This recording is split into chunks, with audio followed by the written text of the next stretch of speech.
Hola, bon dia a tots i totes i benvinguts a la Jornada Científica 2020 de Retina Catalunya. Buenos días a todos y todas y bienvenidos a la Jornada Científica 2020 de Retina Cataluña. Soy Marina Ruiz, llevo la secretaría de la asociación y seré la coanfitriona de la jornada junto con mi compañera Judith Ramos. Agradeceros a todos vuestra participación, ya que contamos con espectadores no solo de Cataluña este año, sino de todo el territorio español e incluso contamos con amigos conectados desde la Patagonia, Chile, México, Francia, etc. A todos de nuevo, muchísimas gracias. Doy paso a nuestro presidente, Jordi Palau. Hola, buen día, buenos días. Bienvenidos a estas conferencias científicas que ya en la Asociación Retina Cataluña venimos organizando hace más de 25 años y en esta ocasión son diferentes. Son diferentes pues por lo que nos está tocando vivir, la pandemia, meternos dentro de la tecnología, la conferencia es telemática mediante la plataforma Zoom. Y para nosotros, los que nos vemos, se nos hace un poco raro, ¿no? Porque esto de no tener la presencia de las personas, poder dar la mano y sentir un poco el calor de la gente delante de una pantalla es un poco frío, pero las circunstancias obligan y gracias a Judith, a Marina y a Juan Antonio, que se lo han trabajado mucho, podemos estar hoy aquí con todos ustedes. Tenemos 4 ponentes, si tendría que elegir el mejor no sabría cuál, porque son personas muy profesionales, además de colaboradores, siempre que les hemos solicitado ayuda han estado al pie del cañón. Y en esta ocasión quiero ser breve porque el doctor Zapata tiene un poquitín de prisa porque tiene un evento profesional ineludible y le hemos colocado el primero. El doctor Zapata ha titulado su ponencia como Oftalmología y COVID-19. Ahora le doy la palabra al Albert Español, que es el vicepresidente de la asociación, para que haga una breve presentación del doctor Zapata. Albert, cuando quieras. Muy buenos días. Antes de empezar con la primera ponencia, comentar que en la jornada vamos a tratar 2 temas. El primero de ellos sobre los avances en investigación de las distrofias hereditarias de retina y, en segundo lugar, los efectos que está causando la COVID-19 tanto en los ojos como en nuestro aspecto anímico. Bien, dicho esto, pues vamos a por la presentación del doctor Miguel Zapata. Es oftalmólogo especializado en retina en el Hospital Vall d'Hebron en Barcelona y también jefe del departamento de retina del Institut Oftalmològic Clínica Girona.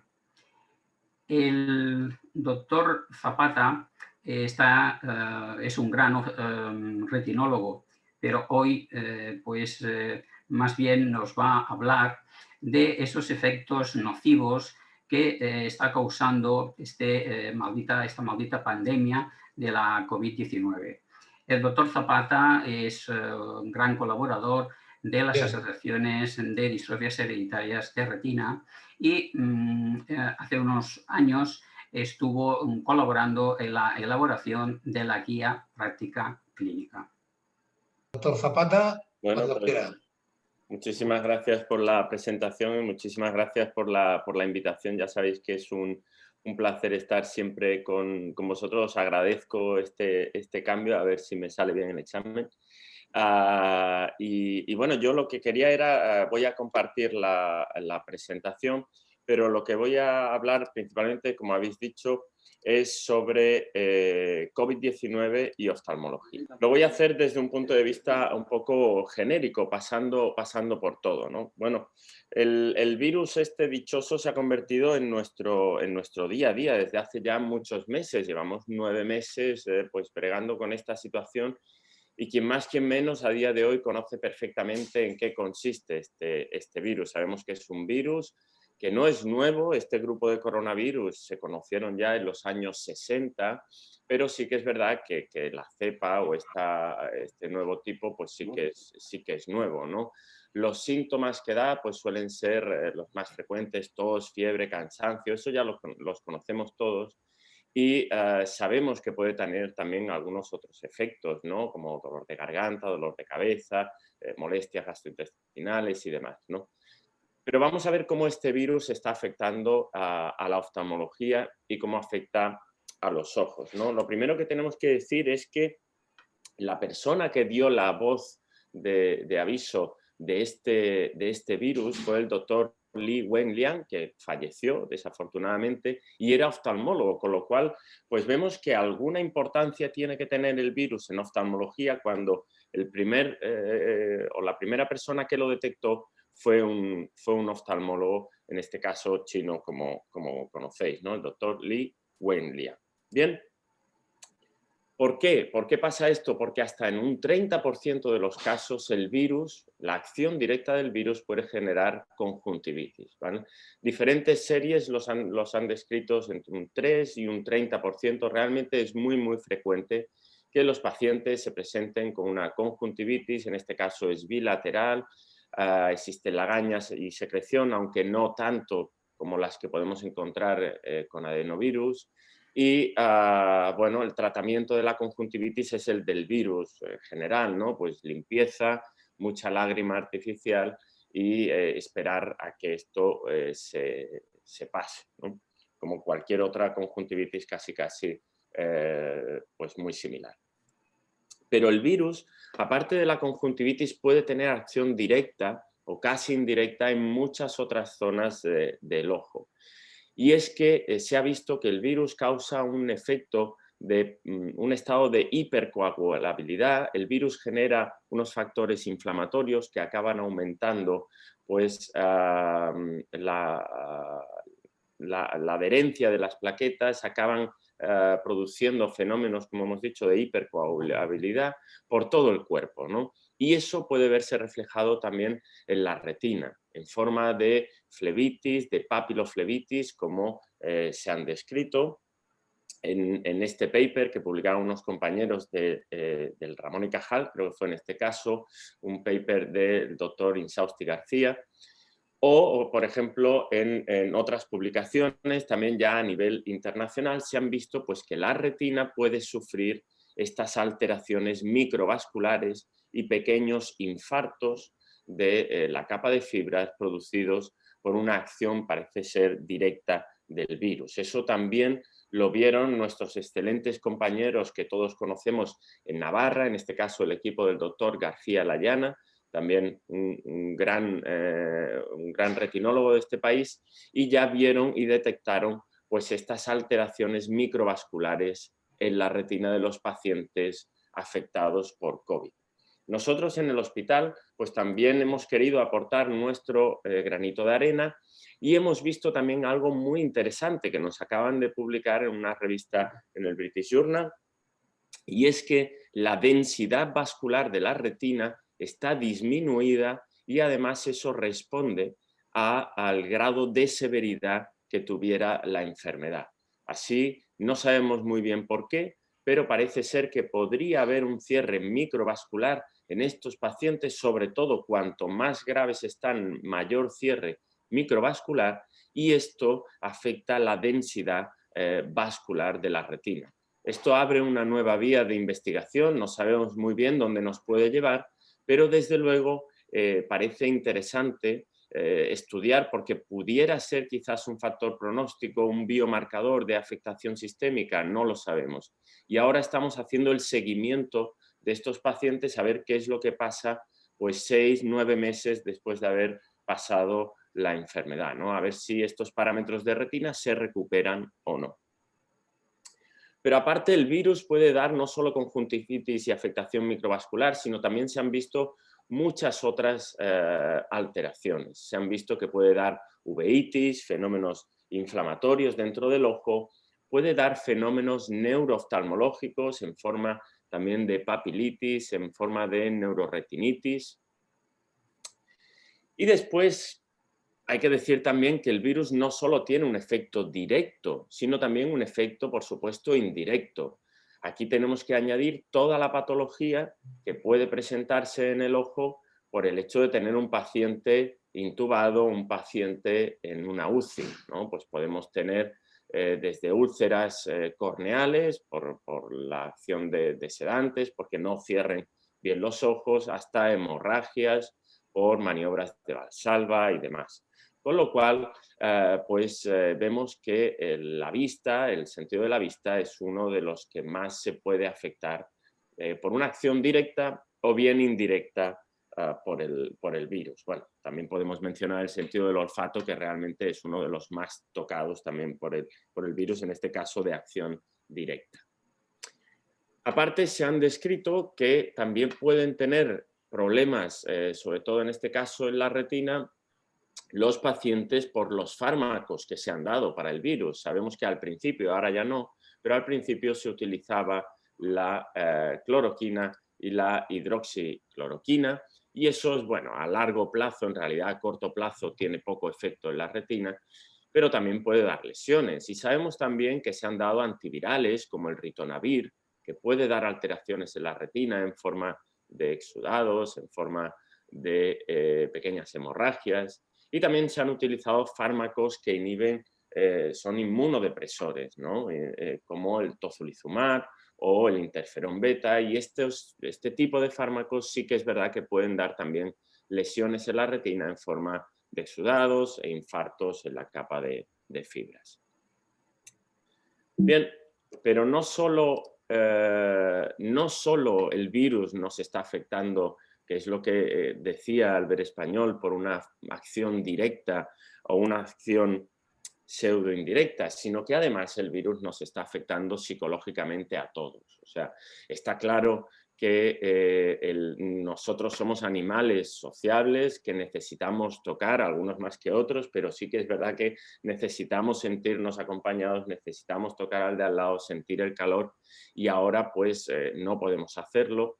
Y desde un punto de vista de los ojos, el uso de la mascarilla pues está reportando también muchísimos problemas a la vista. Tenemos que imaginarnos que la mascarilla, normalmente, a no ser que dispongamos de alguna que nos aprieta mucho la nariz, pues lo que está es mandando calor todo el rato hacia arriba, ¿no? Está mandando calor, el propio aliento nuestro pues se va normalmente hacia arriba, a algunos se le entelan las gafas, y a casi todos lo que nos produce es sequedad del ojo, porque es como si tuviésemos un secador todo el rato delante de nosotros, ¿no? Eso está produciendo pues, que la gente venga más a las consultas aquejadas de molestias, de síndromes de ojo seco, de cierta dificultad cuando pasan muchas horas con la mascarilla. Entonces, aquí la recomendación, por supuesto, es el uso de lágrimas artificiales, el descanso de vez en cuando y, en la medida de lo posible, pues, bueno, pues quitarnos la mascarilla cuando no sea absolutamente imprescindible, ¿no? Pero está claro que cuando estamos con gente, pues tenemos que llevarla, ¿no? Esperemos que esta situación, pues más tarde o más temprano, se revierta y podemos volver otra vez a la normalidad que tanto deseamos, ¿no? No solo el virus ha afectado a los pacientes, sino también nuestra manera de trabajar. Al principio trabajábamos un poco pues, con la escafandra y con todos los trajes de protección, pero sí que es verdad que bueno, no es necesario explorar a los pacientes así, a no ser que sean COVID positivos, pero sí que es necesario que los oftalmólogos pues, tomen ciertas medidas de protección. Y en ese sentido ya la Sociedad Española de Oftalmología, acompañada de muchísimas otras asociaciones, al poco tiempo de empezar el virus, el 6 de abril, lanzó un comunicado y unas recomendaciones de cómo atender a los pacientes. Pues el uso de protección, el uso de una doble mascarilla, el uso de mamparas, el uso de guantes, el uso de desinfectantes especiales para los equipos de lámpara de hendidura y demás, Se dejaron de hacer tonometrías de aire, ya que podían generar pequeñas gotas que en suspensión podían ser infecciosas. Y bueno, realmente decir que aquí la sociedad española y las sociedades médicas de oftalmología en general, pues fueron rápidos y al muy poco tiempo ya emitieron esas recomendaciones que son las que se siguen hoy en día, ¿no? Pero no solo la manera de trabajar, todos o muchos de vosotros habéis estado en consultas nuestras, ¿no? Las consultas nuestras están absolutamente sobresaturadas, por lo menos en mi hospital, pues somos un hospital pues de un alto volumen, un poco de batalla, ¿no? Por decirlo de alguna manera, con cariño. Y eso pues ahora ya no puede ser así, no podemos estar visitando de esa manera, necesitamos tener las salas de consulta pues vacías, no se permite entrar a familiares siempre que sea posible. Está claro que hay gente que tiene que venir acompañada pues por diferentes motivos, ¿no? Pero siempre que se puede, pues que pase el paciente solo y que los pacientes mantengan esa distancia de seguridad, ¿no? Hay una parte interesante que hay que ver también como una oportunidad, y es que, bueno, el virus está claro que ha hecho cosas muy malas y que ha sido algo malo, pero, como decía Einstein, de toda crisis surge una oportunidad, o es decir, que también en los momentos de crisis es donde se agudiza un poco el ingenio para buscar salidas. Está claro que si estamos todos cómodos en el sofá, pues se piensa menos, ¿no? Y en este caso, la infección ha sido un revulsivo, ha sido un catalizador para el uso de la telemedicina. Sí que es verdad que estábamos todos ya utilizándola un poco con miedo, utilizándola o trasteando un poco con ella, pero en este caso pues ha sido una cosa obligatoria, ¿no? Y se han puesto al día pues sistemas de telemedicina, no solo en oftalmología, sino también en otras especialidades que nos permita pues atender al paciente con un alto nivel de calidad, pero sin necesidad de generar visitas sucesivas o muchas visitas, ¿no? En oftalmología está claro que tenemos un hándicap, sobre todo en la retina, que es lo que yo me dedico, que somos muy dependientes de pruebas. O sea, yo necesito tener un OCT, necesito tener una retinografía, alguna prueba que me diga cómo está ese paciente, ¿no? No me sirve llamarlo por teléfono y preguntarle cómo está. Entonces, pero sí que es verdad que, bueno, tiene su cabida la telemedicina tanto para el diagnóstico precoz como para el seguimiento de algunas de las patologías oftalmológicas, ¿no? Y esto también ha hecho que pues se dé un fuerte impulso a todo lo que es el home monitoring, ¿no? No sé si ya hace un par de años que empezaron proyectos de monitorización en casa de enfermedades como la degeneración macular asociada a la edad, ¿no? O el edema macular diabético, y realmente a día de hoy pues eso se ha acelerado pues porque un poco a la fuerza ahorcan, ¿no? Y encontramos ya dispositivos tan interesantes como los OCTs portátiles que el paciente se lleva a su casa. Vendría a ser como una especie de binocular donde el paciente pues se lo pone en la cara y de una forma automática le hace un OCT y eso lo manda para una valoración por su oftalmólogo, pero de forma remota, ¿no? Entonces, ¿os imagináis el avance que podría ser eso, sobre todo en pacientes con degeneración macular asociada a la edad o con edema macular diabético, que el paciente desde su casa pudiese hacerlo? Y además, el precio de estos dispositivos está bajando mucho. Los primeros prototipos que hubo hace un par de años pues realmente eran caros, un poco farragosos, y a día de hoy empiezan a ser ya muy competitivos, de manera que los pacientes podrían llevárselo a su casa. Yo creo que esto lo vamos a ver en un futuro relativamente cercano. Bien, con lo cual, como conclusión, pues decir que está claro que el virus ha afectado mucho de forma directa, de forma indirecta a la oftalmología, a los pacientes y a los oftalmólogos, pero yo me quedaría que, bueno, que pese a todo lo malo me gustaría ver el vaso medio lleno, ya que me gustaría ver la oportunidad que nos ha brindado esto pues para evolucionar, para crecer y para mejorar en algunos aspectos pues, que quizás teníamos pendiente. Muy bien, pues muchísimas gracias. a todos. Gracias, doctor Zapata. Todas estas lesiones y patologías que has ido nombrando, ¿son reversibles? Bueno, pues eso es lo que no sabemos muy bien. Lo que sí que es reversible es la afectación directa del virus de la conjuntivitis. Eso sí que parece que da una conjuntivitis un poco al uso, igual que otros virus respiratorios, ¿no? Y que después pues, eso mejora y no parece que dé alteraciones a largo plazo, como pueden dar los adenovirus o afectaciones corneales y demás, ¿no?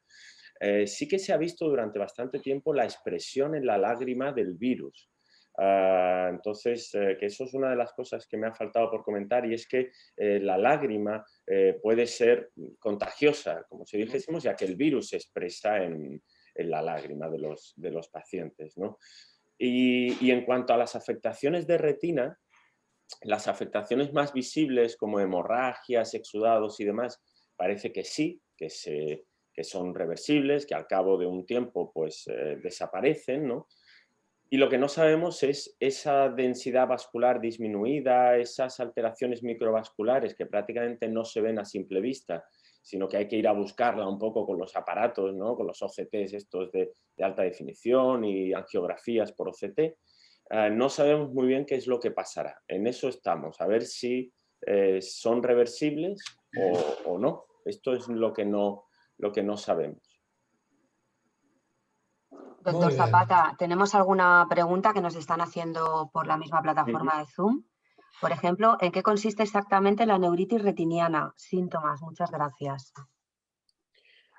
Bueno, hay algunas enfermedades que pueden dar una afectación, normalmente hablamos de neuroretinitis, ¿vale? Que pueden dar una afectación tanto del nervio como de la retina. Esto es muy frecuente, por ejemplo, en algunas enfermedades infecciosas, como son la enfermedad por el arañazo de gato, por ejemplo, o en treponema pallidum, que pueden dar una afectación, inflamaciones tanto del nervio como de la retina, y los pacientes pues lo que sufren es disminuciones de agudeza visual, y lo que vemos es cuando miramos pues que hay una retina y un nervio, los dos inflamados, ¿no?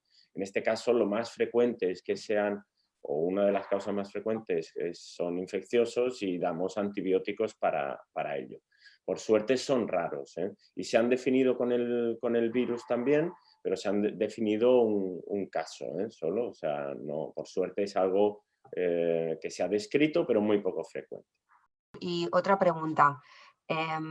Les gustaría saber si las vacunas contra el COVID tienen algún componente que nos pueda afectar a la retina.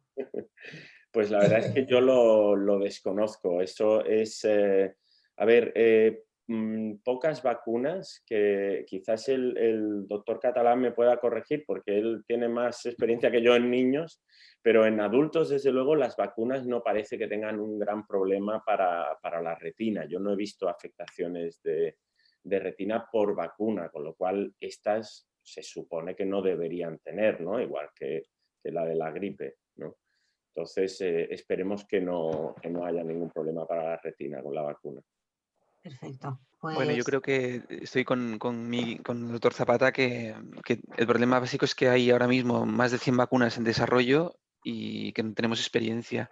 Sí que es cierto que hay algunas vacunas infantiles que pueden dar neuritis o discretas alteraciones maculares, pero que la mayoría son reversibles. Entonces, creo que no es preocupante ahora mismo este punto. Muy bien, doctor Zapata. Gracias. Pues le agradecemos mucho su esfuerzo y su colaboración, y que le vaya bien el examen, y feliz Navidad para usted y para toda su familia. Muchas gracias y un saludo a los ponentes también, y gracias a todos los asistentes. Un abrazo. Gracias, un abrazo. Bien, el próximo ponente es la doctora Carmen Ayuso. La doctora Carmen Ayuso es genetista y ha titulado la ponencia del día de hoy como Utilidad de la genética en las distrofias hereditarias de retina en el siglo XXI. Albert, cuando quieras, presenta a la doctora Ayuso, por favor. Muy bien. La doctora Carmen Ayuso En la Fundación Jiménez Díaz es jefe del Servicio de Genética, es directora científica del Instituto de Investigaciones y es también subdirectora de investigación. La doctora Ayuso está reconocida internacionalmente por sus investigaciones en este fascinante mundo de los genes. La doctora Ayuso desde hace años tiene unos estrechos vínculos con todas las asociaciones de afectados por distrofias hereditarias de retina. También con la Federación de Asociaciones de Distrofias Hereditarias de Retina, la FARPE, y también con la Fundación Lucha contra la Ceguera, Fundaluce, siendo en la actualidad la presidenta del Comité Asesor de Expertos de la citada entidad. Muy bien. Carmen. Muy bien. Muchas gracias. Ayuso, cuando quiera. Muchas gracias a todos. Voy a intentar compartir la pantalla. Espero no tener dificultades. Espero que estéis viendo mi presentación en estos momentos. ¿Es así? Sí, sí. Bueno, pues en primer lugar, muchísimas gracias por vuestras presentaciones, Jordi y Albert. Muchas gracias por el apoyo técnico, Marina y todas las personas que estáis detrás de la pantalla y de los micrófonos. Muchas gracias a los asistentes. Como ha comentado Jordi y Albert, me une a todos vosotros unos estrechos vínculos personales y afectivos. He acompañado a las asociaciones de pacientes durante 3 décadas, pero de una manera especial quiero resaltar mi vinculación con Retina Catalunya, porque ellos han tenido siempre la gentileza de invitarme a momentos claves en su historia, como han sido sus aniversarios, y yo he procurado siempre estar a su lado en todo momento.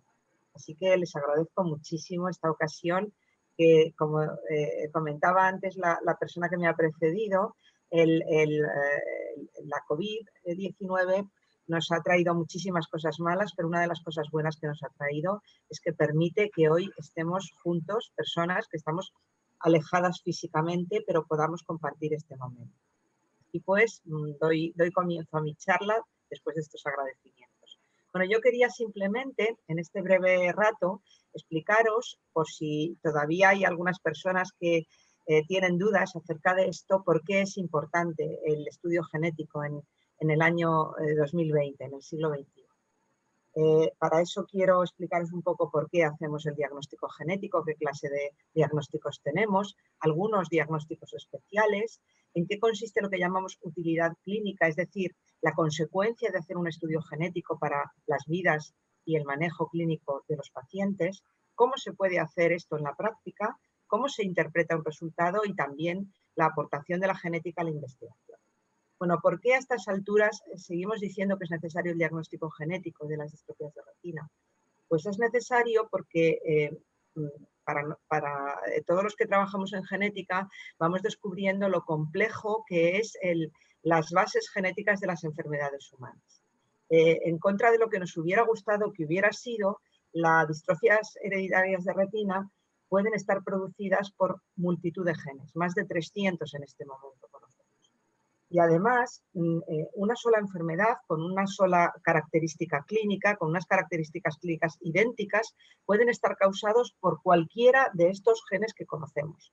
Pero además, un solo gen puede producir distintas enfermedades dependiendo del tipo de mutación que tenga. Por ejemplo, pues RP65, por mencionar un gen que está ahora mismo muy en boca de todos por su posibilidad de tratamiento, puede producir tanto una enfermedad de comienzo muy precoz, como es la maurosis congénita de Leber, como una enfermedad de inicio infantil, pero no tan precoz.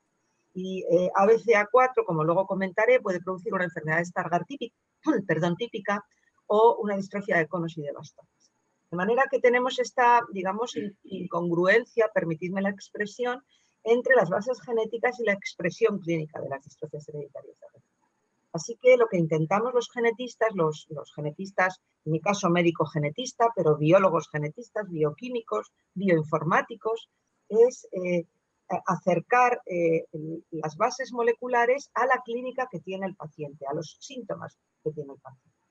Os diré que nosotros en este momento estamos en el proceso de publicar nuestra experiencia hasta hace aproximadamente un año, que consistía en más de 6.000 casos de pacientes afectados con distrofias hereditarias de retina, pero en estos momentos que anualmente hacemos revisiones de nuestros registros, sabemos que tenemos por lo menos 164 genes distintos afectados en población española y más de 7.000 personas afectadas, de las cuales hemos podido identificar la causa en aproximadamente el 60%. ¿Y cuál es nuestra experiencia después de tantos pacientes, tantos genes, tantos años trabajando? Pues que caracterizar clínica y genéticamente la enfermedad nos ayuda para tener un diagnóstico más precoz, poder en algunos casos dar un pronóstico individual sobre cómo va a ser la evolución de la enfermedad, en muchos casos un pronóstico familiar, a quiénes puede afectar y de qué manera dentro de la familia, hacer, por tanto, prevención a través del asesoramiento genético y también poder aproximar las terapias bien porque están ya autorizadas o bien porque existen ensayos clínicos humanos. Tenemos diferentes tipos de diagnósticos genéticos. Tengo que decir que es importante que tengamos todos claro que, por un lado, están las pruebas genéticas, el diagnóstico genético, que es una prueba diagnóstica más, como cuando uno va al diabetólogo a que le vea su estado clínico de diabetes y le pida pruebas de la glucosa, de la hemoglobina glicosilada, de una curva de glucemia, etcétera, y eso entra dentro del contexto clínico. Y también en las pruebas genéticas tenemos pruebas que son de diagnóstico puro y duro, que tendrían que estar al menos al acceso al alcance de los pacientes que tienen estas enfermedades. Por tanto, estas pruebas deben realizarse dentro del contexto clínico, no hay que buscarlas más allá. Y esto lo tenemos que diferenciar de lo que es la investigación, que se produce en otro contexto diferente. Pues bien, las pruebas diagnósticas pueden ser, en primer lugar, de confirmación del diagnóstico. Cuando una persona tiene síntomas, su oftalmólogo o su pediatra u otro especialista puede querer que se le confirme cuál es la causa genética de esa enfermedad. Eso es lo que llamamos una prueba de confirmación diagnóstica. Pero también podemos tener una prueba predictiva. Un hijo de una persona que ha tenido una distrofia hereditaria de retina o un hermano puede estar interesado en saber si él desarrollará en un futuro esa enfermedad, aun cuando todavía no tenga ningún síntoma en absoluto. Esto a veces es posible hacerlo y lo llamamos prueba predictiva. Y por último tendríamos lo que es una prueba de portador o de portadora. Por ejemplo, en una enfermedad autosómica recesiva en la que una persona tiene síntomas porque ha heredado un gen mutado, una copia del padre y otra copia de la madre, queremos muchas veces demostrar que eso es así estudiando a los padres de la persona afectada. Ahí lo que hacemos es un diagnóstico de portador y no predictivo, porque ahí lo que vamos a decir es usted porta la mutación, pero en cambio no desarrollará la enfermedad. Tenemos también unas pruebas que son un poco más sofisticadas o distintas o especiales, que son los diagnósticos genéticos que realizamos en periodos muy precoces del desarrollo. Durante el embarazo, un diagnóstico prenatal, que puede ser invasivo o no invasivo, estamos en estos momentos con la capacidad, la disposición de poder hacer, al menos en nuestro departamento lo hacemos, estudios durante la gestación para conocer si el feto porta una mutación. Incluso esas pruebas, en algunos casos, las podemos hacer sin necesidad de entrar dentro del útero de la madre y de sacar muestras fetales, sino simplemente sacando una muestra de sangre a la madre embarazada, lo que llamamos un diagnóstico prenatal no invasivo. Y eso se puede hacer actualmente para algunas enfermedades genéticas, incluidas algunas distrofias hereditarias de retina, en las cuales conocemos el gen que está, digamos, mutado en la familia. Incluso, y esto es de aplicación particularmente para distrofias hereditarias de retina que son muy graves, que se inician de forma muy precoz en la vida o que producen síntomas de tipo general, no solamente oculares, está disponible lo que llamamos el diagnóstico genético preimplantacional, que consiste en realizar una fecundación in vitro y antes de implantar los embriones en el útero de la madre, realizar un diagnóstico para conocer si ese embrión padece la misma enfermedad que existe en esa familia. De manera que hoy en día disponemos de distintos recursos diagnósticos para ayudar a las familias en las cuales se ha diagnosticado una enfermedad genética y en este caso una distrofia hereditaria de retina. ¿Por qué hacemos todos estos diagnósticos? O mejor dicho, ¿para qué? Lo hacemos porque estos diagnósticos nos proporcionan utilidad clínica, nos permiten mejorar el manejo clínico del paciente y de su familia. Tanto confirmar y explicar el diagnóstico clínico, el diagnóstico que ya tiene el oftalmólogo o el pediatra, como modificarlo en algunos casos porque nos aporta una información complementaria a la que proporcionan las pruebas oftalmológicas y en conjunto con la aproximación que realizan otros médicos nos permite ajustar y realizar un seguimiento más específico para esa persona en particular y para esa familia concreta. Además, podemos hacer, como habéis visto hace un momento, asesoramiento genético y reproductivo en estas familias, evitando que aparezcan nuevos casos o ayudando a detectarlos precozmente.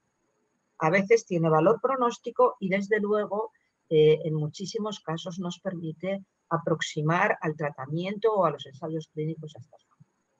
Voy a poner un ejemplo con un gen que hemos estudiado en nuestro departamento, el gen PROM1, que puede producir tanto una distrofia macular como una retinosis pigmentaria.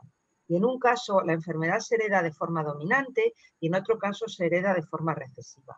El conocer la mutación exacta nos permite emitir un pronóstico en dos sentidos. En primer lugar, desde el punto de vista clínico, el tipo de enfermedad retiniana que va a tener el paciente y además la edad de aparición y la evolución de la misma. Pero también desde el punto de vista genético, cómo se va a transmitir esa enfermedad particular por ese gen en concreto en la familia que estamos estudiando. Os pongo otro ejemplo y es lo que tenemos en los casos que llamamos sindrómicos. Como sabéis, en un 15% de los casos, la distrofia hereditaria de retina está producida por un gen que produce alteraciones no solamente en la retina, sino en otras partes de nuestro organismo. Puede producir sordera, síntomas neurológicos, renales, obesidad, etc. En ese 15% de casos, cuando hacemos un diagnóstico genético, sobre todo si lo hacemos precozmente, nos permite remitir de nuevo al paciente al oftalmólogo y al pediatra, si es un niño, o al internista, si es un paciente adulto, para que revise ese fenotipo, ese cuadro clínico y pueda hacer un seguimiento más específico de todas esas otros problemas que podrían ir apareciendo en el tiempo, ajustando el seguimiento, ajustando el tratamiento. Y además estudiar a otros familiares. Este es un ejemplo que os he puesto en una diapositiva en la cual detectamos una familia que tenía una mutación en un gen particular y ese gen en concreto producía distintos síntomas que no solamente afectaban a la retina, sino sobre todo que también eran neurológicos o neurosensoriales. Pudimos hacer un seguimiento junto con el neurólogo muy específico para ayudar a la detección precoz de algunos problemas e incluso a implementar medidas de estilo de vida, de ayudas, por ejemplo, auditivas, etcétera, que les hicieron la vida más fácil a estos pacientes. Algo que es muy importante y que es una obviedad es que cuando identificamos la mutación genética y estudiamos a la familia, podemos explicarles cómo se va a transmitir la enfermedad. Y en este caso, como sabéis, aproximadamente el 40 o 50% de los casos de distrofias hereditarias de retina son casos que llamamos esporádicos. Es el primer caso que vemos en la familia. Y entonces a veces es difícil decir cómo se va a transmitir hereditariamente la enfermedad en esa familia, al ser un único caso. A veces los pacientes pueden creer que como es un único caso no va a haber más en el futuro.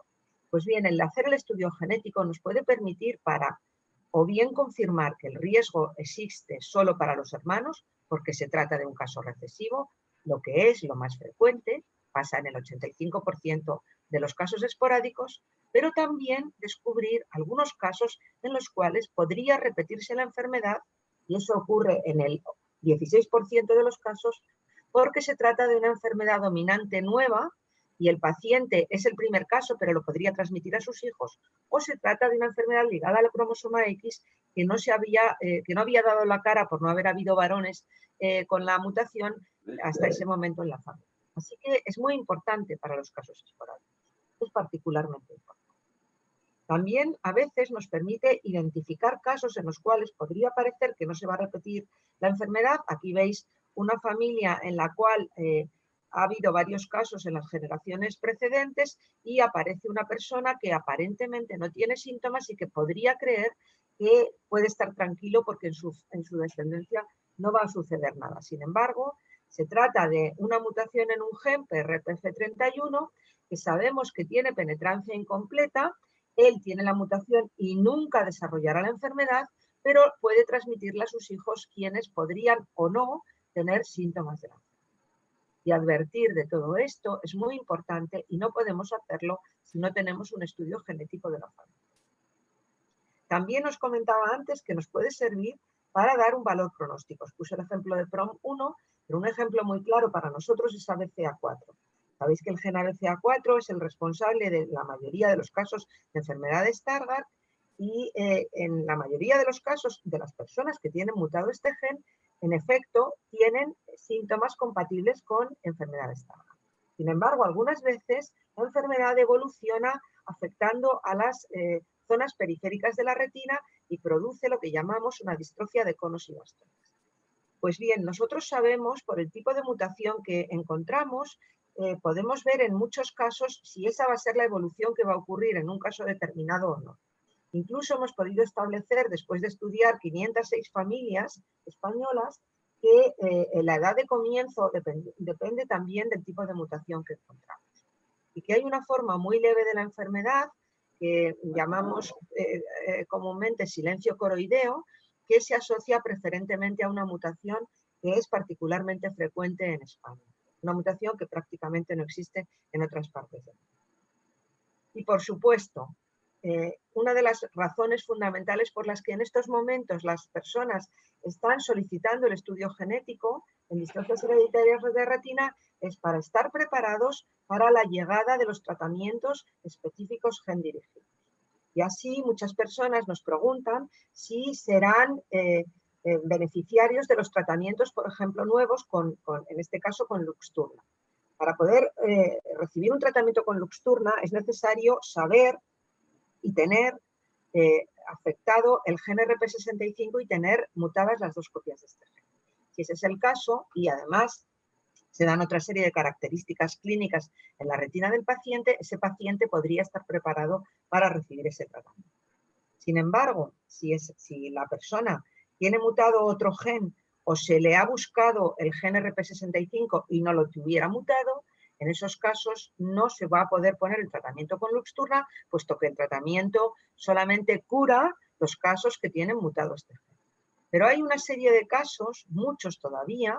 Nosotros estimamos que aproximadamente la mitad de las personas en España, o tal vez algo menos, un 40%, que todavía no han podido realizarse el estudio genético o que se les realizó en etapas anteriores y en su momento no se pudo identificar el gen responsable.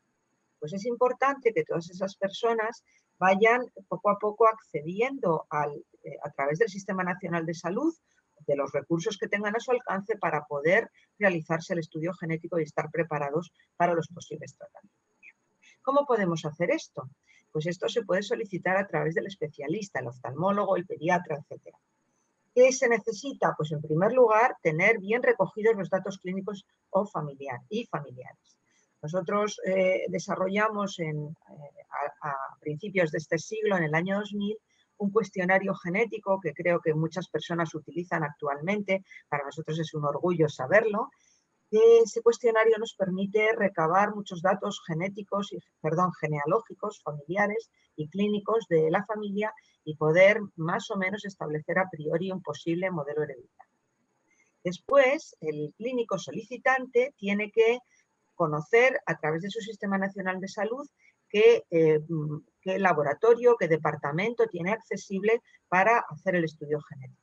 Y una vez que lo tiene identificado y tiene la autorización de su sistema de salud para hacer la solicitud, tiene que enviar al referido laboratorio o departamento las muestras y el consentimiento informado del paciente. Las muestras pueden ser sangre, que es lo que solemos preferir, o el DNA extraído de la sangre, pero también sirve la saliva, las células de la mucosa, incluso otros tejidos. Y esas muestras son procesadas en nuestros laboratorios en las que generalmente hoy en día estamos realizando la secuenciación masiva y luego a través de análisis complejos bioinformáticos y de la interpretación de los datos clínicos y familiares intentamos llegar a la interpretación de lo que encontramos. ¿Qué podemos encontrar? Ya solamente me quedan 2 diapositivas. Podemos encontrar ningún resultado. Tenéis que saber que incluso con los sistemas más sofisticados genéticos, entre un 20 y un 30% de las veces no encontramos la mutación causal. Esto es porque incluso hoy en día no somos capaces de llegar a todas las regiones del genoma que podrían estar afectadas. Cada vez más vamos desarrollando sistemas más sofisticados y más complejos y más completos, pero todavía estos no están al alcance del diagnóstico genético. Por tanto, cabe la posibilidad de que no se encuentre la causa. Que no se encuentre no quiere decir que no haya, quiere decir que no la hemos encontrado. Por eso nosotros en nuestros informes, cuando no encontramos la causa, no decimos que es un resultado negativo, decimos que es un resultado no informativo. En segundo lugar, nos podemos encontrar un resultado incompleto, que se trate de una enfermedad recesiva y que en vez de encontrar las 2 mutaciones del gen, solo encontremos una. Eso pasa entre un 5 y un 10% de los casos y ahora os diré lo que hacemos en esos casos. O lo que nos encanta descubrir y a vosotros recibir es un resultado claro y positivo. Entre un 55 y un 65% de las veces encontramos la mutación causal y si es un gen recesivo lo encontramos en las 2 copias del gen. Y todavía puede ocurrir que encontremos un resultado incierto, dudoso, una cosa que llamamos nosotros en genética variante de significado incierto o BUS. Eso ocurre en un 10% de los casos. Una alteración genética que no sabemos lo que produce, si produce enfermedad o es algo completamente inofensivo, porque no hay datos todavía en la literatura científica para interpretar eso. ¿Qué hacemos en cada caso? Pues si no tenemos ningún resultado, seguir buscando en otras regiones de los genes que todavía no son accesibles por distintos procedimientos. Lo mismo si solo tenemos una mutación, buscamos la segunda mutación o buscamos en otros genes. Si tenemos un resultado claro y positivo, no nos paramos ahí, porque podemos y debemos en muchos casos ampliar el estudio al resto de la familia, particularmente en las enfermedades recesivas a los padres, para estar seguros de que si hemos encontrado 2 mutaciones, una viene del padre y otra viene de la madre, que no están juntas en la misma copia. Y en el caso de los resultados inciertos, revisamos el caso, lo revisamos pasado el tiempo para ver si tenemos más información sobre esa variante en particular. Para terminar, quería comentaros si, más allá del diagnóstico genético, que es todo lo que os acabo de presentar, hay algo que puede hacer la genética para la investigación. O mejor aún, hay algo que podéis hacer vosotros para acelerar la investigación en esta enfermedad. Por supuesto, el binomio investigadores, genetistas y clínicos y pacientes es imprescindible para avanzar en esta enfermedad. Y podemos hacerlo de distintas maneras. Cuando tenemos pacientes en los cuales no hemos encontrado resultado o tenemos un resultado incompleto, podemos investigar para descubrir nuevos genes. Incluso estos pacientes se podrían beneficiar de ensayos clínicos en los cuales no necesitamos conocer cuál es el gen causal. No quiere decir que no saber el gen causal hace que estos pacientes no puedan acceder a tratamientos experimentales. Los hay que no están, no necesitan que conozcamos el gen causal. Sin embargo, cuando sabemos la causa genética, podemos realizar estudios un poquito más profundos y específicos. Por eso podemos aplicar ensayos clínicos o incluso estudios de la historia natural de la enfermedad. Os pongo aquí algunos ejemplos de ensayos clínicos en los cuales nuestro grupo está implicado. Ha participado en un ensayo de una molécula que se recibe por vía oral, emixustat, para investigar su efecto sobre la enfermedad de Stargardt. También vamos a empezar a participar a partir de enero en un ensayo clínico de terapia génica intraocular en el gen RPGR y estamos colaborando con otros departamentos. No lo hacemos nosotros, sino que estamos colaborando con ellos para ensayos clínicos de RP65 o fosfodiesterasa 6-alfa, entre otros. Y sin más, me despido dando las gracias de nuevo a todos los oyentes, a todos los organizadores, La enhorabuena y mi agradecimiento a todos los compañeros que están participando en la sesión, con los cuales colaboramos muy estrechamente y esta, digamos, interacción es muy beneficiosa para el avance de la ciencia y el beneficio de vuestra enfermedad. Y también dar las gracias a todo el equipo que tengo el honor de dirigir, tanto en el Departamento de Genética como la colaboración con el Servicio de Oftalmología y el Grupo de Genética y Genómica de Investigación del Instituto donde trabajo. Y todas las organizaciones que nos proporcionan recursos de todo tipo, pero fundamentalmente económicos, para poder seguir avanzando en la investigación de esta enfermedad. Nada más, muchas gracias. Muchas gracias. ¿Tenemos alguna pregunta, Marina, Juan Antonio? Una pregunta es si habrá investigación y ensayos clínicos sobre el gen GRP179. Y también la misma pregunta hace que si hay tratamientos para parar la degeneración de la retina. Respecto de la primera pregunta, este es un gen que produce generalmente una enfermedad retiniana que llamamos estacionaria o estable, una ceguera nocturna congénita estacionaria, pero no siempre, hay veces que la enfermedad progresa lentamente. Es de carácter autosómico recesivo y en estos momentos es una enfermedad que afecta a muy pocas personas todavía en el mundo, pero está bien identificada y igual que se están produciendo estudios enfocados a distintos genes, no sería de extrañar y es esperable que en los próximos años empiecen digamos, organizarse trabajos colaborativos en el entorno internacional para trabajar en este gen. Pero en estos momentos, hasta donde yo conozco, no lo hay. La persona que está interesada en este gen tiene que saber que constantemente recibimos o nosotros mismos promovemos estudios colaborativos para genes de los que sabemos poco, para reunir nuestra experiencia, investigadores de todo el mundo, y poder conocer en detalle lo que produce cada gen en concreto e incluso desarrollar terapias primero a nivel experimental y luego ensayos clínicos. Así que no pierda el ánimo ni la esperanza, porque eso se producirá con toda certeza en el futuro. Y respecto de los tratamientos, sin duda, yo siempre que se me consulta en un foro público o bien a través del correo electrónico de una manera directa, suelo recomendar a las personas que hagan 3 cosas. Una, contactar con sus médicos que les pueden informar si existen o no alguna terapia experimental en curso. Otra, contactar con las asociaciones de pacientes que están generalmente muy bien informados acerca de esto. Y en tercer lugar, contactar con o consultar las bases de datos sobre ensayos clínicos. Hay una que es clinicaltrial.org, que es una base de datos internacional donde se puede buscar si hay algún ensayo en curso y dónde se está desarrollando, las características por tipo de enfermedad o en este caso gen. España tiene un portal que es el portal de los estudios clínicos del Ministerio de Sanidad, donde puede también revisar qué ensayos clínicos se están desarrollando en este momento en nuestro país por tipo de enfermedad, medicamento, etc. Así que hay muchos recursos para estar bien informado al respecto. Y sí que hay muchos tratamientos experimentales en desarrollo a distintos niveles que irán llegando, igual que ha llegado ya la autorización de Luxturna y hay ensayos clínicos en fase 3, muchos en este momento en desarrollo. Sí los hay.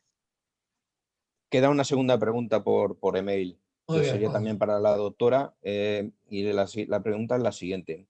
¿Hay algún gen nuevo para el síndrome de Usher, en concreto el 2A? Bueno, el síndrome de Usher 2A es por sí mismo un gen. Cuando decimos 2A, quiere decir que el gen que está mutado es el gen 2A. Para el síndrome de Usher 2, hay varios genes en estos momentos que se están investigando, pero nuestra percepción es que el número de genes que van a estar implicados en el síndrome de Usher tipo 2 no van a ser muchos más de los que ya conocemos. Lo que sucede es que el gen US2A, el que produce la proteína userina, es un gen extraordinariamente grande y es posible que haya personas que no, con los procedimientos diagnósticos que teníamos hasta hace muy poco, no hayamos encontrado la mutación responsable en ese gen.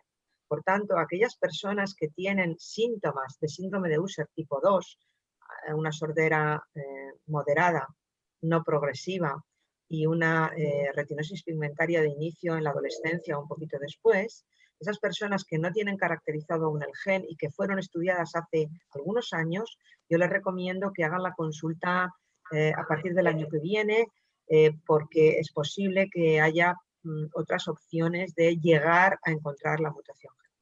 Muy bien. Marina, ¿tenemos algo? Bueno, nuestros asistentes se han animado muchísimo. Tengo aquí 7 preguntas. Madre. Lo cierto es que la primera la doctora ya la ha contestado, creo. Buenos días, ¿cuándo tendremos ensayos clínicos en España?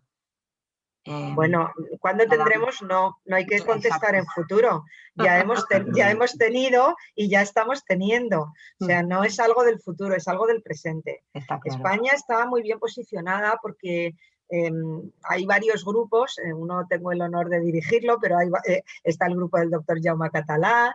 Hay muchísimos grupos en España de muchísimo nivel que están desarrollando ensayos clínicos. O sea que vamos a tener al mismo nivel que el resto de los países europeos. Vamos a tener y tenemos. Perfecto. Si queréis, para no invadir el tiempo de los demás, yo puedo ir contestando el chat mientras habla el siguiente ponente y así no ocupamos el tiempo de las demás personas. ¿Parece? Pues perfecto, doctora. Sí, fantástico. Muchas gracias. Perfecto. Carmen, doctora Ayuso, muchas gracias, como siempre. Gracias. Bien, el próximo ponente del día de hoy es el doctor Jaume Català.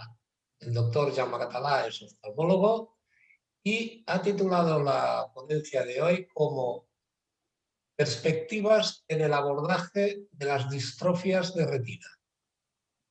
El vicepresidente, Albert Español, nos presentará brevemente al doctor Català. Bien, el doctor Jaume Català es coordinador de unidades de distrofias de retina en el Hospital Pediátrico Sant Joan de Déu y el Hospital Bellvitge en Barcelona. El doctor Català está especializado en oftalmología pediátrica. Está también en ensayos de terapias avanzadas y actualmente está poniendo en marcha interesantes estudios relacionados con las enfermedades raras oculares. El doctor Jaume Català desde hace bastantes años también está colaborando con las asociaciones de distrofias hereditarias de retina y en los últimos años también está colaborando con el Observatorio Nacional de Enfermedades Raras Oculares, ONERO. Muchas gracias. Doctor Català, bienvenido y cuando quiera. Muchas gracias a todos por la invitación, gracias a la Organización Retina Cataluña y también la verdad es que es un lujo compartir el cartel con este grupo de expertos y después también sobre todo a todos los asistentes que se han juntado aquí un sábado para aprender un poquito de lo que les podamos explicar. Bueno, yo quiero hablaros de las perspectivas quizá más clínicas en el abordaje de las distrofias de la retina. Las distrofias hereditarias de retina son un grupo heterogéneo de enfermedades causadas por mutaciones genéticas que provocan alteraciones ya sea en el vítreo, la retina o en la coroides de forma más o menos simétrica y generalmente progresiva. Además, se incluyen algunas entidades que por su afectación de las estructuras oculares o bien por la forma de presentación requieren la valoración por una unidad especializada para poder llegar a un diagnóstico o realizar un seguimiento adecuado, como algunas malformaciones coroideas congénitas o algunas formas de pérdida visual que no tienen todavía diagnóstico. Las distrofias hereditarias de retina en global tienen una incidencia de 1 cada 3.000 pacientes y engloban más de 30 entidades clínicas diferentes. A pesar de su baja incidencia y de que se engloban dentro de las enfermedades minoritarias, son la causa más frecuente de pérdida visual severa en la edad laboral en Europa y la primera causa de pérdida visual en niños. Para establecer el diagnóstico, además de la anamnesis y la exploración clínica oftalmológica, se requieren exploraciones específicas como fotografías de fondo de ojo, autofluorescencia de retina, tomografía de coherencia óptica o la angiografía, que seguro que todos ya habéis experimentado en las consultas en las que habéis acudido. Además, tienen un papel muy importante las pruebas electrofisiológicas, que miden la respuesta eléctrica de la retina o bien la conducción del nervio óptico a diferentes estímulos. estos son los electroretinogramas, tanto en pacientes colaboradores como en niños bajo anestesia general o sedación en los casos en los que lo requieran, y potenciales evocados visuales. Y también, como ya os ha explicado la doctora Ayuso, pues la importancia de las pruebas genéticas. Como ella también os ha ya explicado, se han descrito más de 270 genes relacionados con distrofias hereditarias de retina. Una misma entidad clínica puede estar provocada por mutaciones en diversos genes y, a la inversa, mutaciones en un mismo gen pueden ser responsables de diferentes enfermedades. Es muy importante contar con un equipo de genética clínica y molecular con experiencia dentro de las unidades de diagnóstico y futuros tratamientos de distrofias retinianas. Además, hasta un 30% de los casos se asocian a síndromes o enfermedades no oftalmológicas, como por ejemplo el síndrome de Usher, que asocia sordera, la enfermedad de Bardet-Biedl con polidactilia, retraso mental, obesidad e hipogonadismo, o el síndrome de Alström, que asocia sordera, obesidad, diabetes, retraso mental, alteraciones cardíacas, fallo renal, hepático y fibrosis pulmonar. Las expectativas de los pacientes con distrofias hereditarias de retina y sus familias en relación con las unidades de oftalmología son complejas y abarcan básicamente tres esferas. La esfera médica es responsable de establecer un diagnóstico preciso lo más rápido posible y realizar un estudio para descartar patologías asociadas que requieran un seguimiento o tratamiento adicional. También es responsable de administrar información sobre la enfermedad y su pronóstico, así como información sobre el patrón de herencia y los riesgos tanto para el paciente como para su familia. Además, debe informar sobre proyectos de investigación y la posibilidad de participar en ellos, especialmente los ensayos terapéuticos. Y atención, que esto es una novedad, estas unidades son responsables de facilitar el acceso a nuevos tratamientos aprobados y autorizados en nuestro entorno, como vamos a explicar posteriormente a través de un ensayo clínico. En cuanto a la esfera psicosocial, tenemos que ofrecer información acerca de opciones médicas, educacionales, sociales y sus consecuencias, ofrecer apoyo psicológico y educación para el ajuste y afrontamiento de la enfermedad e información al resto de los miembros de la familia. Y en la esfera práctica, tenemos que ofrecer información sobre ayudas económicas, medios de adaptación en la vida diaria, tanto en casa como en la escuela como en el trabajo, e información sobre movilidad y accesibilidad. En noviembre de 2018, la Agencia Europea del Medicamento ha aprobado el Voretigen Neparvovec para el tratamiento de distrofias retinianas secundarias a mutación bialélica del gen RPE65, con evidencia de tejido retiniano viable. Desde principios de 2019, este tratamiento se está realizando en Alemania, Francia, Inglaterra e Italia. A lo largo de 2019, los miembros de los diferentes servicios de la unidad hemos recibido la formación requerida por la EMA para poder realizar la terapia génica y hemos solicitado al Ministerio y al CatSalut autorización para administrar el tratamiento antes de su autorización en España.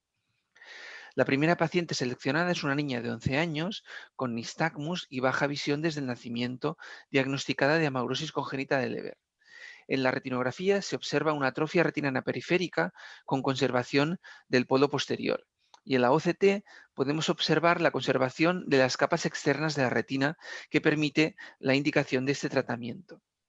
Actualmente en nuestra unidad tenemos identificados 9 pacientes más que podrían ser candidatos al tratamiento. En febrero de 2020 pudimos realizar el primer tratamiento con terapia génica en España. El tratamiento que pudimos realizar en esta niña es el que ya conocéis, que es el Luxturna, y que consiste en la inyección subretiniana después de una vitrectomía de 0,3 mililitros del Luxturna, que es un virus modificado genéticamente para introducir en las células del epitelio pigmentario el gen RP65 que está ausente en esta enfermedad. En esta imagen clínica lo que estamos viendo es el doctor Díaz y yo operando a la paciente e introduciendo con una cánula muy pequeña justo por debajo de la retina los 0,3 mililitros del fármaco. En esta imagen de aquí estamos viendo el tratamiento del primer ojo Y en este segundo vídeo vemos el tratamiento que estamos realizando en el segundo ojo con el mismo procedimiento.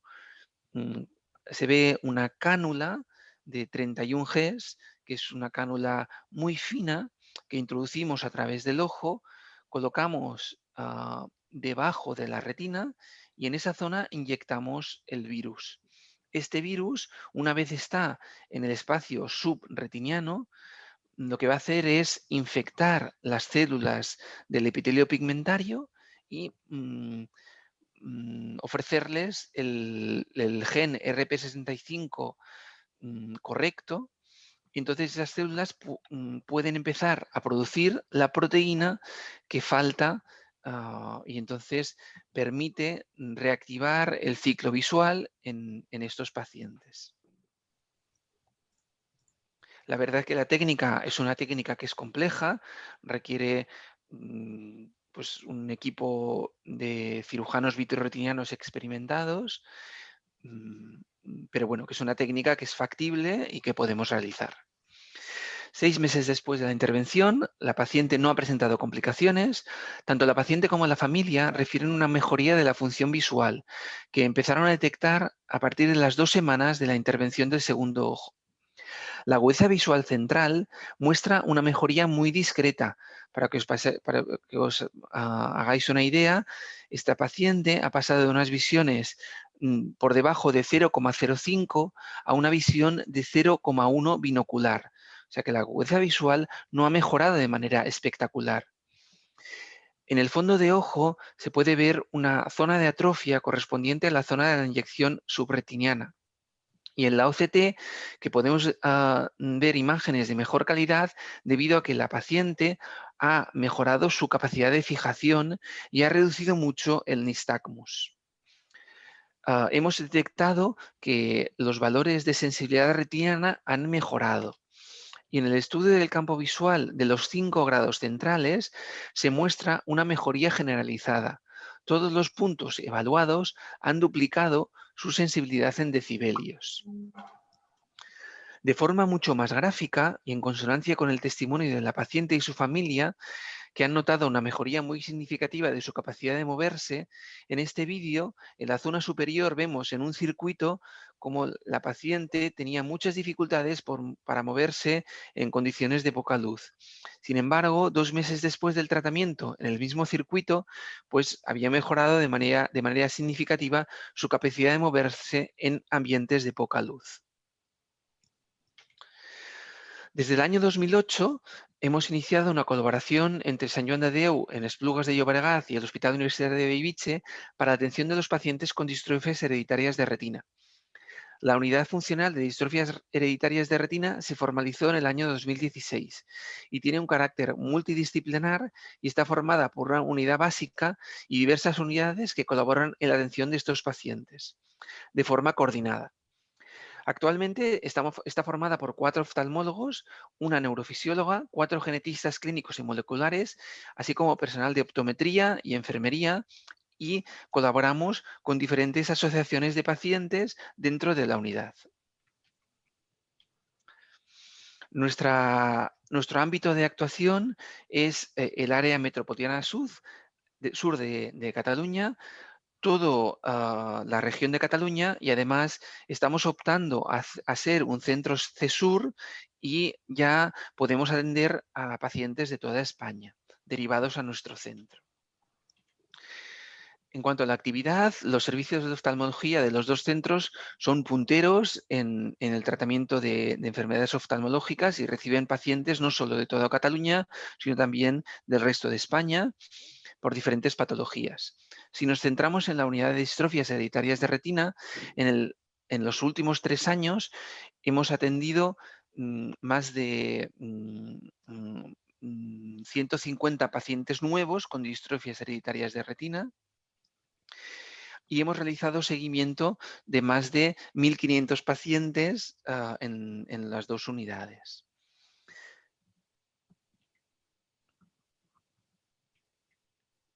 Además, tenemos un programa de investigación básica y hemos desarrollado diferentes proyectos.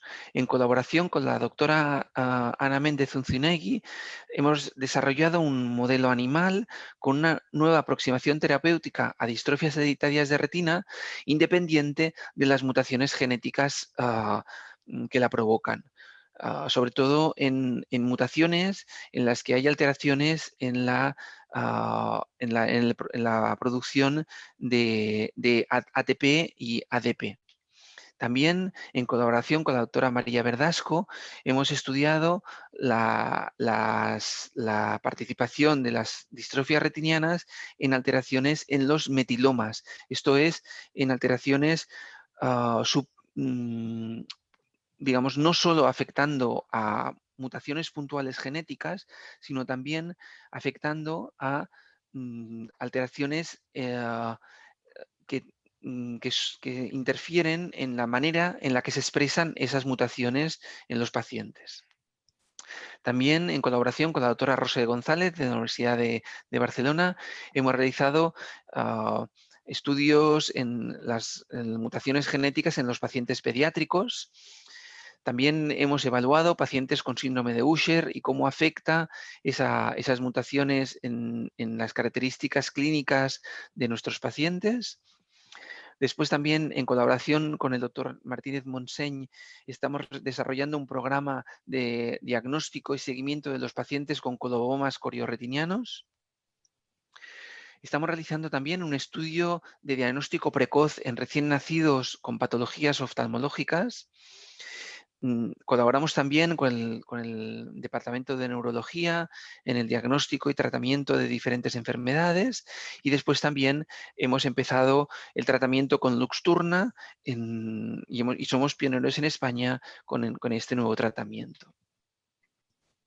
También hemos colaborado con diferentes publicaciones como la Guía de Práctica Clínica para las Distrofias Hereditarias de Retina, elaborada por el Ministerio de Sanidad de nuestro país, y hemos realizado múltiples publicaciones en colaboración con diferentes unidades.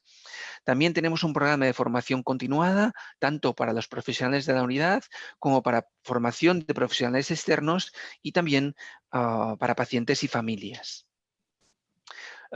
Realizamos formación en electrofisiología, también participamos en múltiples congresos y en publicaciones sobre distrofias hereditarias y en diferentes proyectos de formación de pacientes y familias a efectos de la enfermedad. En cuanto a los recursos, queremos poner especial hincapié en la colaboración no solo entre los servicios de Sant Joan de Déu y el Hospital Universitario de Bellvitge, sino que también hemos empezado a poner en marcha unas reuniones mensuales en las que participan servicios de oftalmología de toda Cataluña con el objetivo de que estos protocolos en el tratamiento y diagnóstico se universalicen en toda Cataluña y en un futuro podamos externalizarlos con el resto de unidades que en España se dedican al seguimiento de estos pacientes. Y además, para nosotros es muy importante la colaboración con asociaciones de pacientes, tanto vosotros en Retina Cataluña como otras asociaciones, para poder llegar de la mejor manera a todos los pacientes. Para nosotros también es muy importante la transición de los enfermos desde Sant Joan de Déu, que como sabéis es un centro materno-infantil que atiende pacientes pediátricos, y cómo después esos pacientes van a ser seguidos en sus hospitales de referencia. Tanto si van a ser el Hospital de Bellvitge como centro de referencia de la unidad, como los centros de referencia correspondientes donde viven esos pacientes. Y para eso es para lo que estamos desarrollando este proyecto de colaboración con otros centros a lo largo de toda la geografía, para que la atención sea lo más parecida y uniforme posible entre todos los centros que van a atender a esos pacientes. En cuanto a los resultados de nuestra unidad, hemos llegado al diagnóstico clínico en más del 95% de nuestros pacientes. El porcentaje de los pacientes en los que hemos llegado a un diagnóstico genético es superior al 50% de nuestros pacientes. Y la coincidencia entre diagnóstico clínico y diagnóstico genético es superior al 80% de los casos en nuestro grupo de pacientes. Además, la satisfacción de los pacientes con la atención recibida en la unidad es habitualmente muy satisfactoria, llegando pues, a unos criterios de satisfacción elevados. Sin embargo, nosotros tenemos y detectamos unos ámbitos de mejora, tanto a la hora de estructurar nuestro equipo en equipos multidisciplinares, en mejorar los protocolos tanto de diagnóstico como de seguimiento de estos pacientes, en difundir la actividad asistencial y científica que estamos realizando. Después también queremos integrar la atención de las asociaciones de pacientes dentro de nuestras consultas y además queremos recoger mejor los datos de satisfacción de los pacientes atendidos en nuestras unidades. Además, tenemos un reto que es aumentar la investigación básica en nuestras unidades y mejorar la traslación de la investigación básica a la aplicación clínica de esta investigación.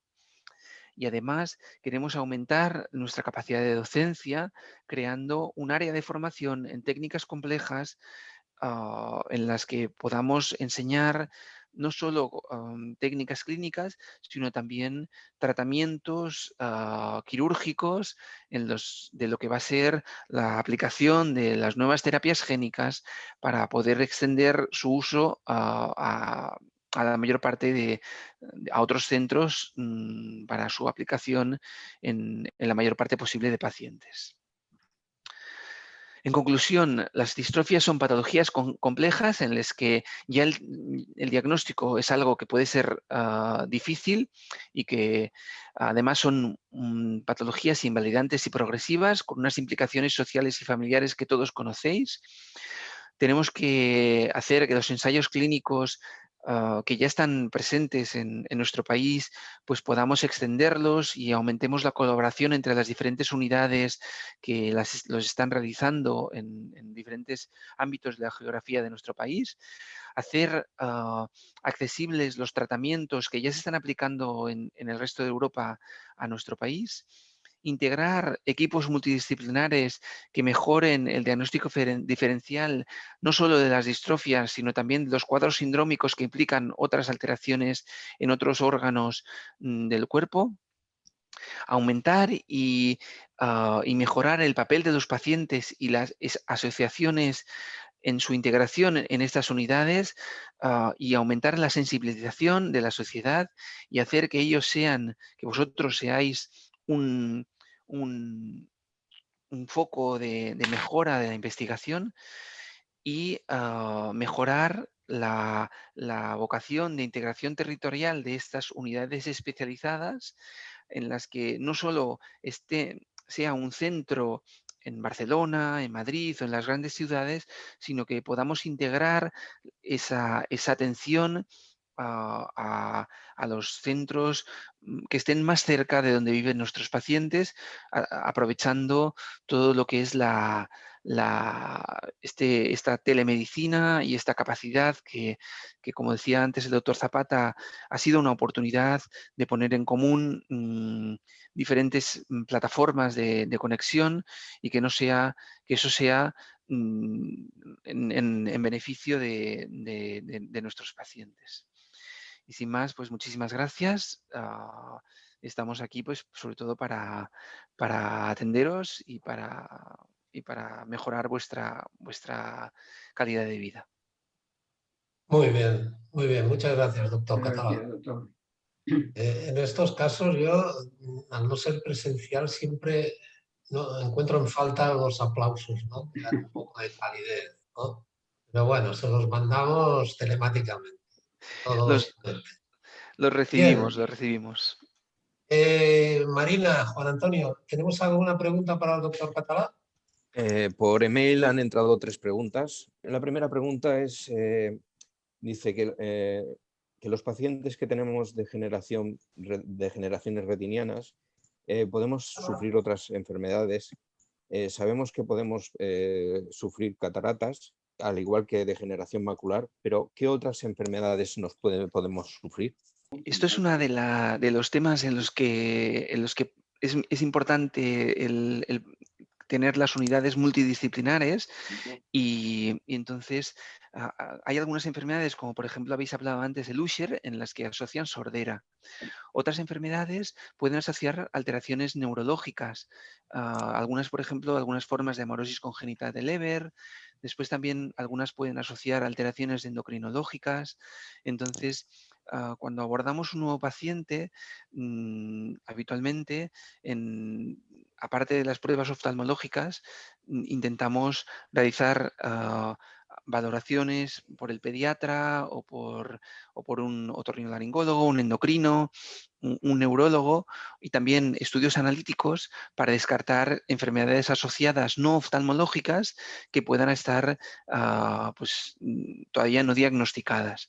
Esto no supone que todos los pacientes con distrofia retiniana tengan que tener una enfermedad asociada, pero sí que aproximadamente un 30% de las distrofias retinianas pueden asociar enfermedades que afecten a otras partes del cuerpo y tenemos que diagnosticarlas y tratarlas en aquellos casos en los que sea necesario. Una segunda pregunta sería, dicen, somos los padres de 2 niños con retinosis pigmentaria afectados por la mutación del gen SNRNP200.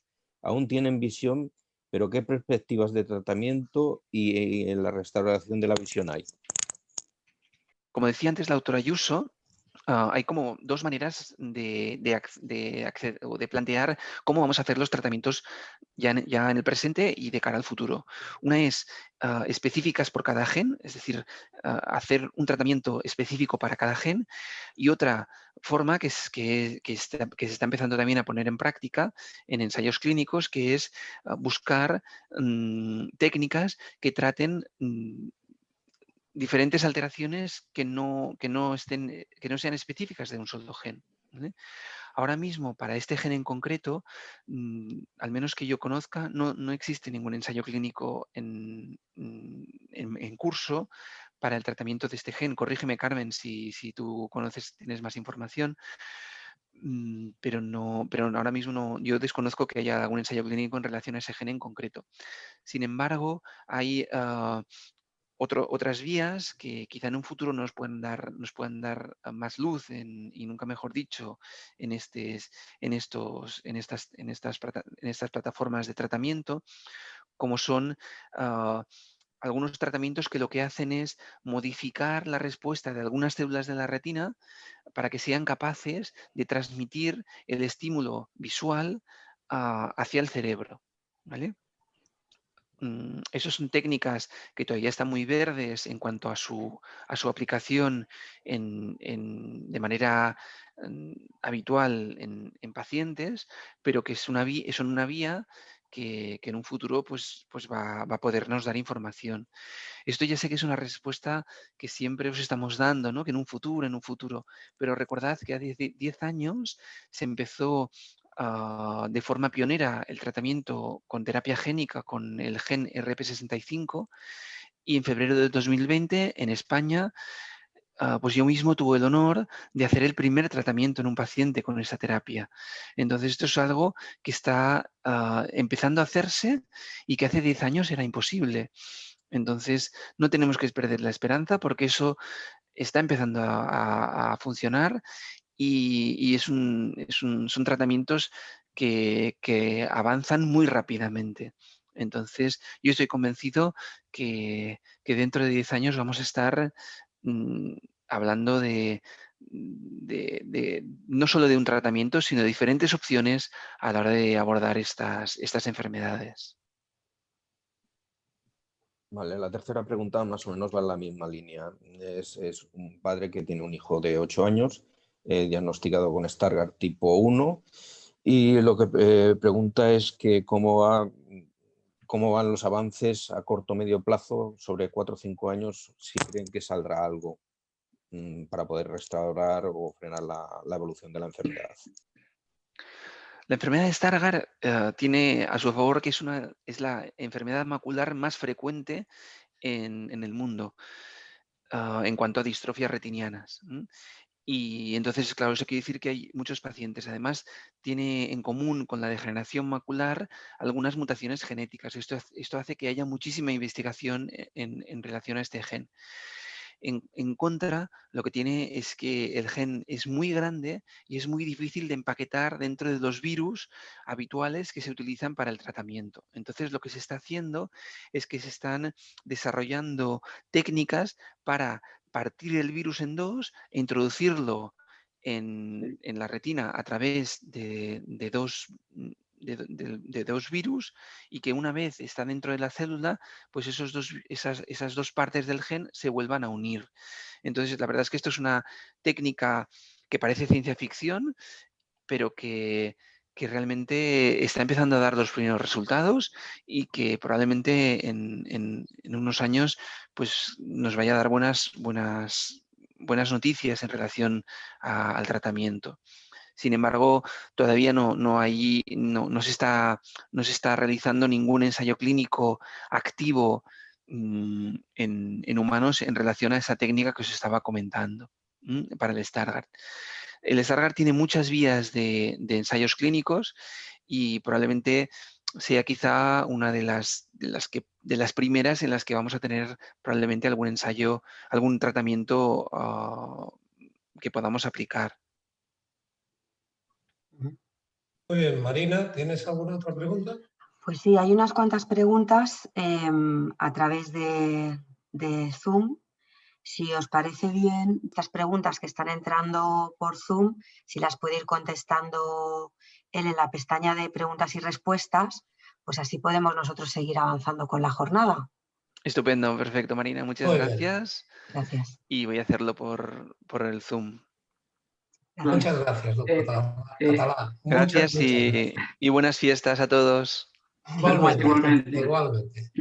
Bien, la cuarta ponente del día de hoy es la doctora María Palacín.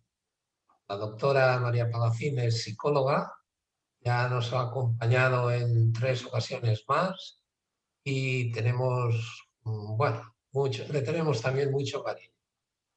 La ponencia de la doctora Palacín la ha titulado Cuidarse en el convivir, cómo las relaciones afectan a la salud. El vicepresidente, Albert Español, nos presentará brevemente a la doctora María Palacín.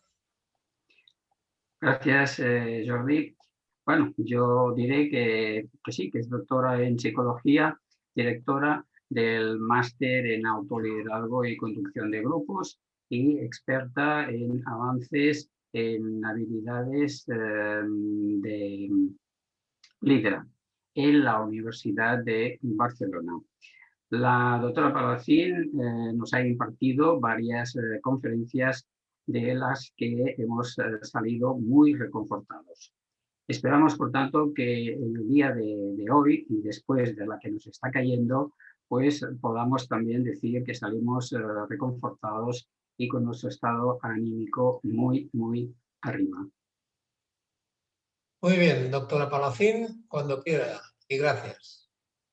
Muchas gracias por la presentación a Jordi y Albert y la atención que me ha prestado Marina y Judith en todo momento. Es verdad que os he acompañado en varias ocasiones y para mí pues es un gusto, es un placer compartir. Siempre todo mejor presencial, está clarísimo. Sí, pero sí. Ante la posibilidad, pues oye, desde luego el Zoom está arreglando bastante este sistema de comunicación.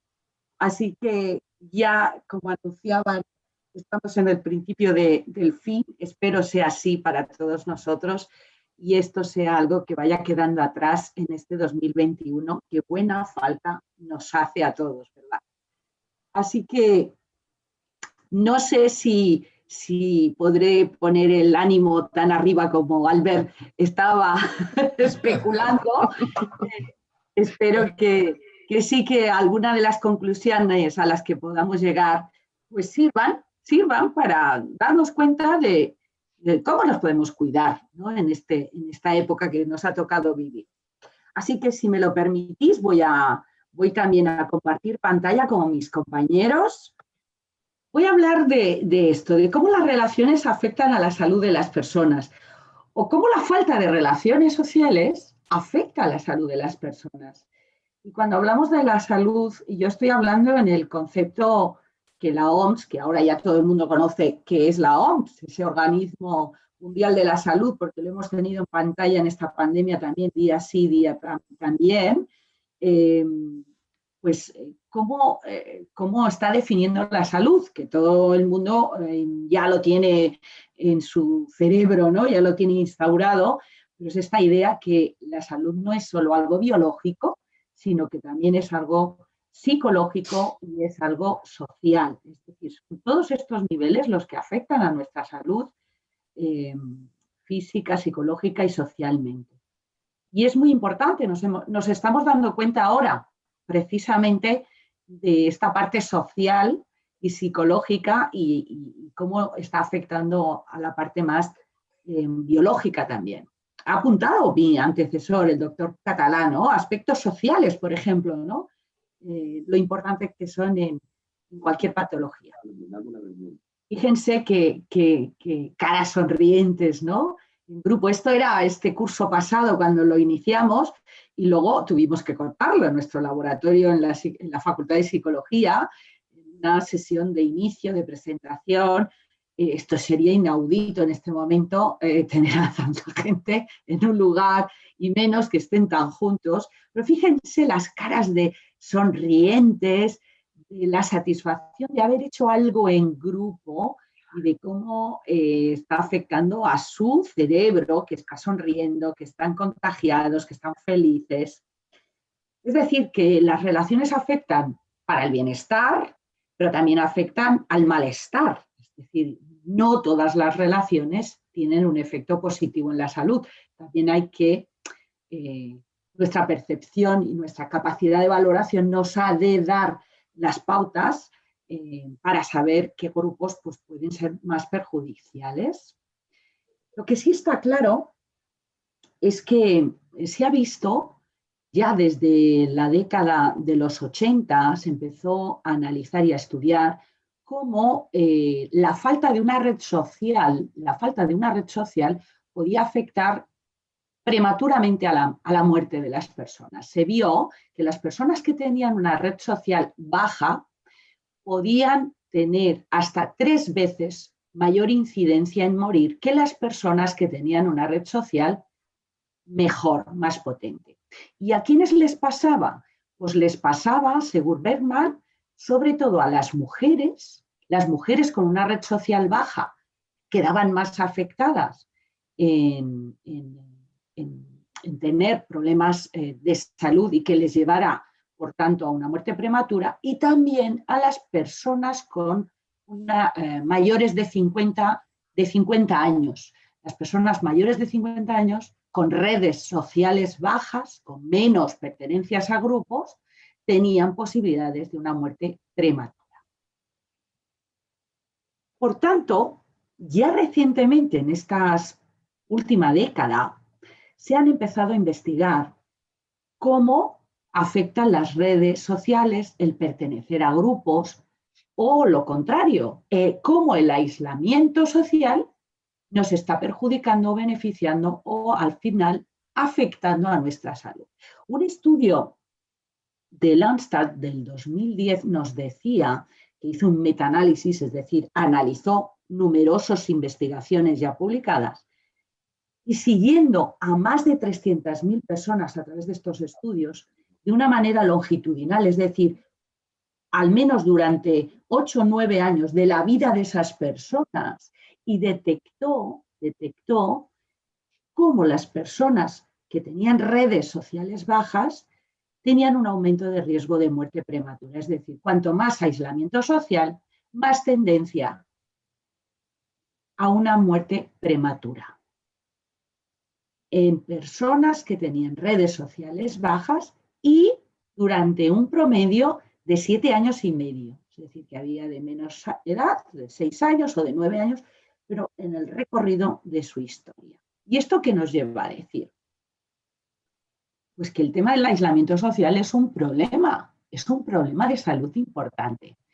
Cacioppo, que es una de las personas que más está investigando recientemente sobre las emociones sociales, como seres sociales que somos en las emociones sociales, la soledad especialmente, y en sus investigaciones ha encontrado cómo, por ejemplo, las personas más solas tienen problemas físicos o presentan más problemas físicos, por ejemplo, duermen peor o presentan presión arterial mucho más elevada o presentan mayor estrés general en su organismo.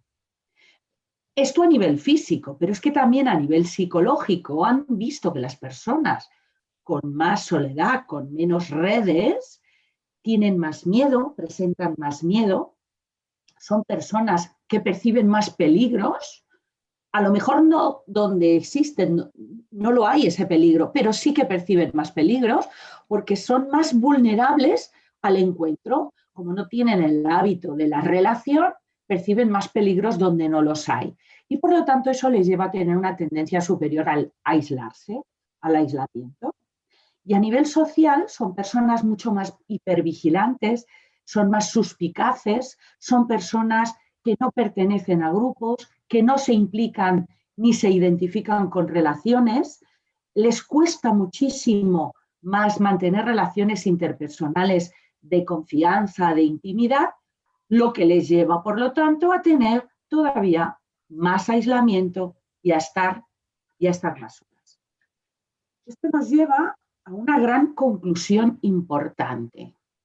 El aislamiento social es un problema de salud pública. La soledad es un problema de salud pública, importantísimo. Y se está viendo cómo en un 5% la contaminación del aire, y ayer lo estábamos escuchando en las noticias, el primer caso en el Reino Unido de una niña que se ha declarado que su muerte fue debida a contaminación del aire.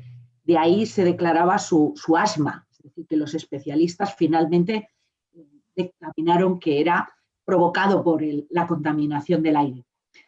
Se ha visto que hay un 5% de riesgo de muerte por contaminación del aire. Se ha dictaminado como que hay un 20% de aumentos de muerte por obesidad. El alcohol puede llevar hasta el 30% de problemáticas de salud que lleven incluso a la muerte. Pero que un 45% de las muertes sean provocadas o pueden provocar la muerte el aislamiento social puede llevar hasta un 45% más a las personas hacia la muerte. Este es un gran problema de salud pública, del que no somos muy conscientes, del que no hay mucha conciencia ni personal ni social. ¿Cómo se han estudiado las relaciones hasta ahora? Pues se han visto, y aquí hay una gran influencia del modelo médico, cómo, por ejemplo, se ha investigado cómo las variables psicológicas tienen una afectación en la salud de las personas. Por ejemplo, el estrés tiene una afectación sobre las personas, las emociones negativas tienen una afectación en la salud de las personas. Este tipo de investigaciones mucho más médicas o con un enfoque médico, donde las variables psicológicas ya se han visto la importancia, no ha sido cuestionado, no es cuestionado, es totalmente aceptado. Hay otro tipo de investigaciones donde se han, de alguna manera, se ha dictaminado como variables sociales, exclusivamente sociales, tienen una influencia en la salud. La contaminación del aire, ya se ha visto, el contexto cultural, en según qué lugar donde resido, no es lo mismo una ciudad que un ámbito más rural, estar más cerca de los recursos sanitarios o estar más lejos, el tema de la educación, el contexto cultural de la familia. Estas dimensiones sociales también se han investigado y se están viendo la influencia que tiene sobre la salud. La educación, el nivel o poder adquisitivo tiene una influencia sobre la salud. Recientemente lo estamos viendo, las personas con menor poder adquisitivo, con menores recursos, tienen más consecuencia de esta pandemia a nivel psíquico, a nivel social y a nivel físico, claro que sí. Pero lo que no se está investigando tanto es cómo los grupos están influyendo en nuestra salud y cómo pueden influirnos. Pues influyen y mucho, porque el grupo, las relaciones que un grupo te da, nutren nuestra autoestima, es decir, el valor que yo me doy, nutren nuestro autoconcepto, es decir, la idea que yo tengo de mí, nutren nuestra autoimagen, es decir, el conjunto de imágenes nos definen y una de ellas nos las define un grupo, pero el resto nos las definen otros grupos.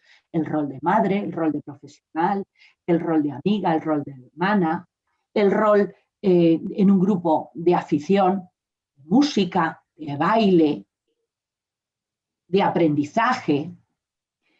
Y también lo que yo soy capaz de hacer y lo útil que me puedo sentir, también nos lo define nuestro grupo. Eso es la autorrealización. Todos estos procesos se crean, se construyen en nuestros grupos de pertenencia. Cuando no es posible la interacción, la cooperación y el intercambio en nuestros grupos y reducimos el poder aumentar nuestros procesos estamos limitando nuestra salud. Estamos, de alguna manera, reduciendo los nutrientes que alimentan los recursos que podemos obtener de las relaciones. Podemos obtener y obtenemos los recursos en el grupo de dos maneras. Una, las relaciones interpersonales que yo voy estableciendo me dan empatía, me dan intimidad, me provocan el respeto, me producen emociones positivas, me producen vincularme con el otro, que el otro se vincule conmigo. Es decir, las relaciones interpersonales alimentan mi identidad personal, mi yo. Y eso sobre todo se da a través de la vinculación, del vincularme con el otro, que el otro se vincule conmigo. Pero además, si en el grupo, cuando yo me implico en el grupo, se crea lo que se dice una identificación. Y esta identificación hace un nosotros, que es lo que alimenta nuestra identidad grupal. Y eso se da a través de la cohesión, del hacer cosas con el otro, con los otros, de construir juntos, de empoderarnos como grupo.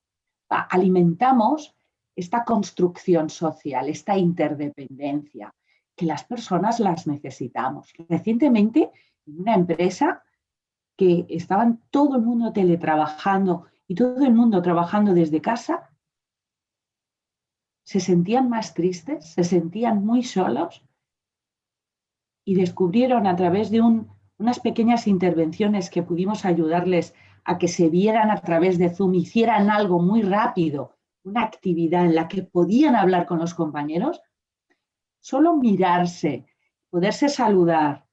Esto pasó en el mes de abril.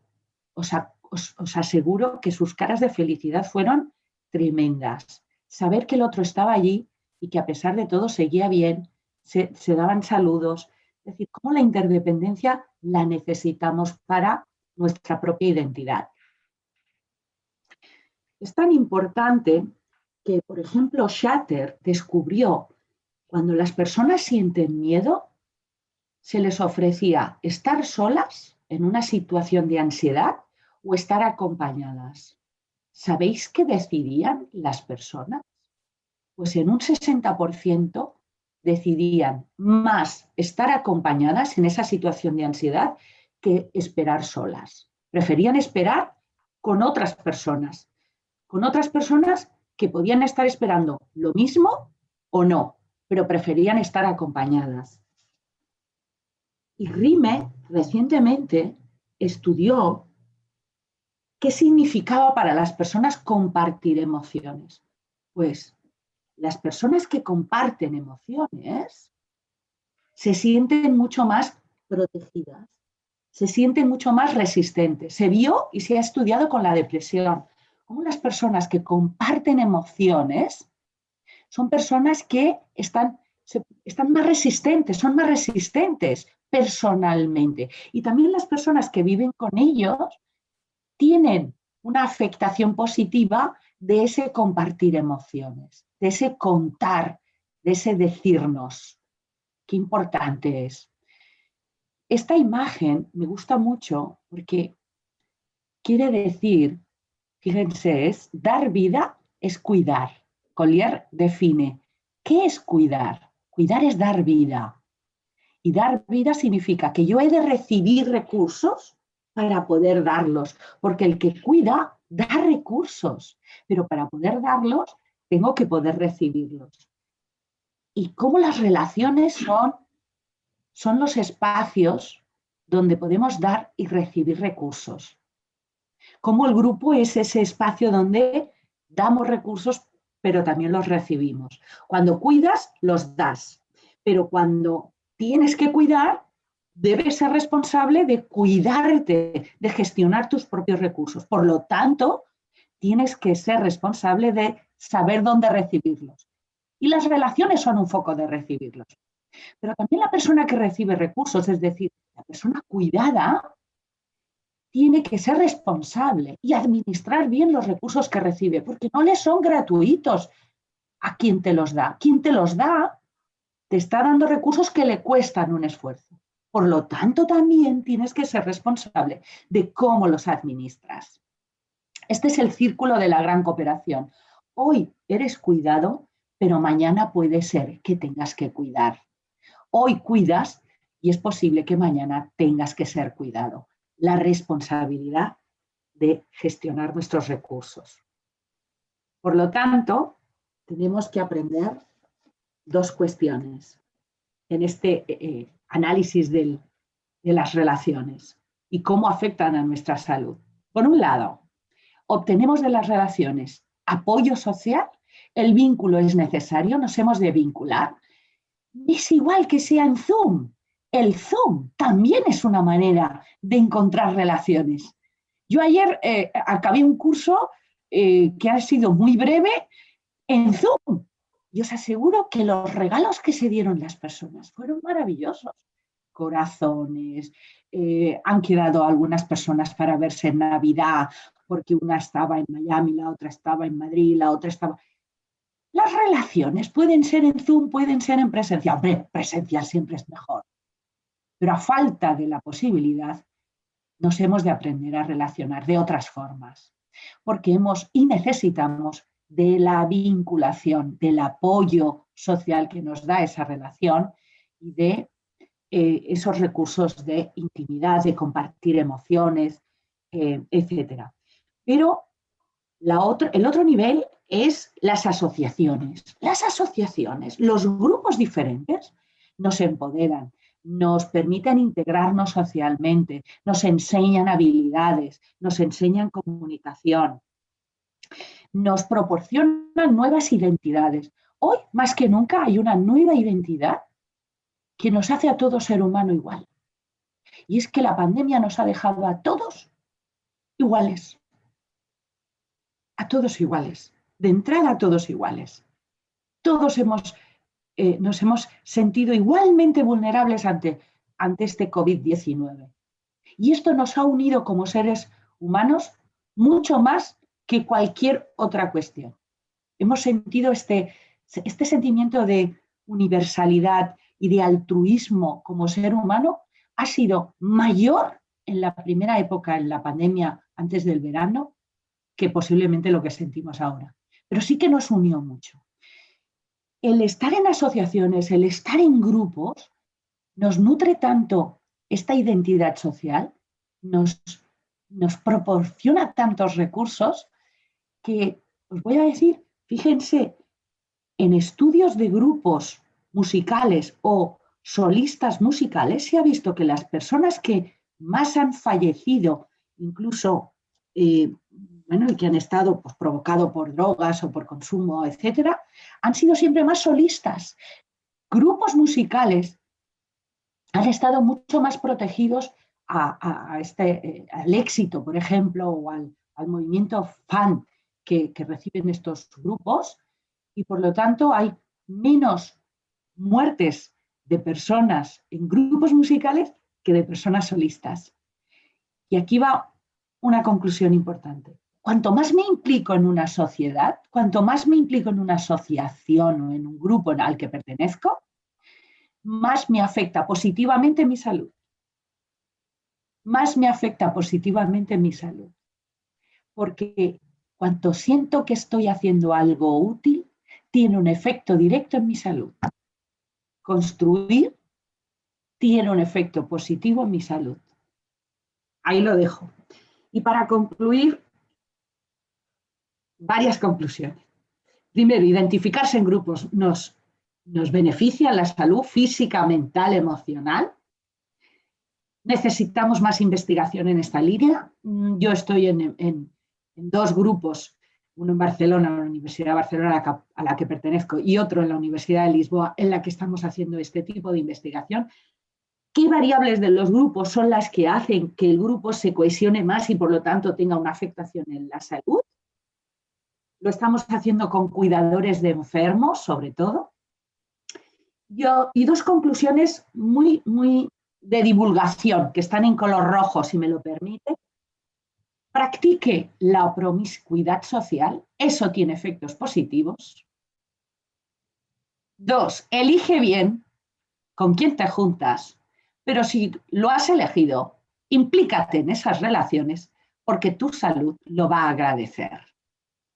Y esto es lo que yo quería contaros.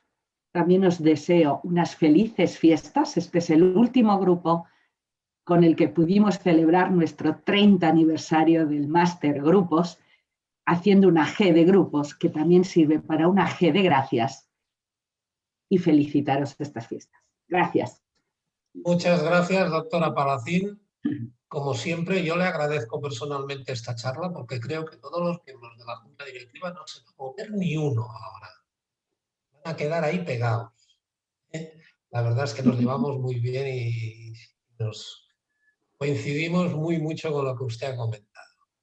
Si me lo permitís, quisiera también pues, decirle unas palabras a la doctora Palacín. Y la verdad es que yo me he sentido muy identificado con toda su charla, puesto que la relación entre grupos facilita mucho el no estar solo y el no estar deprimido. Y esto es lo que nos ha pasado en esta pandemia, ¿no? Cuando estábamos confinados. Lo mejor era hablar con nuestros amigos. A veces pues hacía tiempo que no habíamos contactado con ellos y esto ha servido para pues unir las amistades y no encontrarte solo, que esto creo que perjudica muchísimo.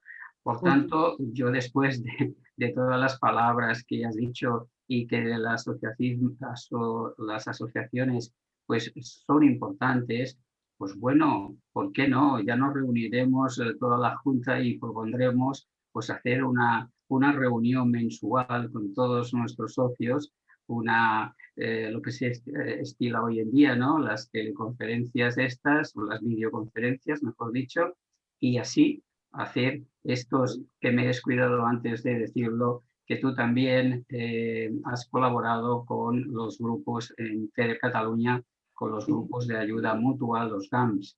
Pues bueno, haremos un GAM entre nosotros y nos ayudaremos para no estar tan solos y levantar estos ánimos. Muchas gracias por tu colaboración. Gracias, Alf. Es un honor para mí que siempre estar cerca, me tenéis disponible, es un honor, ya os lo digo. Y los grupos nos pueden curar. Por lo menos tengamos varios de ellos cerca que nos pueden asistir mucho. Muy bien, doctora Palacín. La verdad es que 1000 gracias por parte de todos los miembros de la Junta Directiva por estar hoy aquí con nosotros y que pase usted una feliz Navidad y un próspero año y que el COVID desaparezca como mínimo. Ya me conformaría a finales de año. Pronto, pronto. Muchas gracias, doctora Palacín. A cuidarse. Gracias. Buenas Navidades. Bien, y ahora a todos los asistentes, muchas gracias por asistir, por conectaros. Espero que los ponentes, creo que sí, han estado a la altura, son grandes profesionales. Y nada más, agradeceros de nuevo vuestra asistencia, felicitaros las Navidades y el Año Nuevo y cuidaros mucho ahí afuera, como decían en Canción Triste de Gillespie. Ir con cuidado porque el COVID no tiene fronteras. Un fuerte abrazo y, perdón, se me olvidaba. Quiero felicitar a todos los miembros de la Junta Directiva públicamente que han trabajado para que esta videoconferencia, audioconferencia, conferencia telemática, llamémosle como queramos, se haya podido llevar a cabo. Muchas gracias a todos ellos. Sí, Jordi, si me lo permites, yo que también quisiera dar unas palabras, pues dando también las gracias, reiterando tus palabras, ¿no?, sobre la felicitación a todos los miembros de la Junta y a todas aquellas personas pues, que hoy nos han conectado con estas jornadas científicas y que esperamos que con estos excelentes ponentes pues estén muy reconfortadas, vaya. Y desearos a todos vosotros pues una feliz Navidad dentro de lo que cabe. Hemos de guardar pues mucho cuidado y pues fijar que los Reyes nos traigan una vacuna segura y eficaz para todo este año 2021 y que la próxima conferencia a ver si puede ser presencial. Esto es lo que esperamos y que todos tengamos una buena salud. Nada más y muchas gracias a todos vosotros.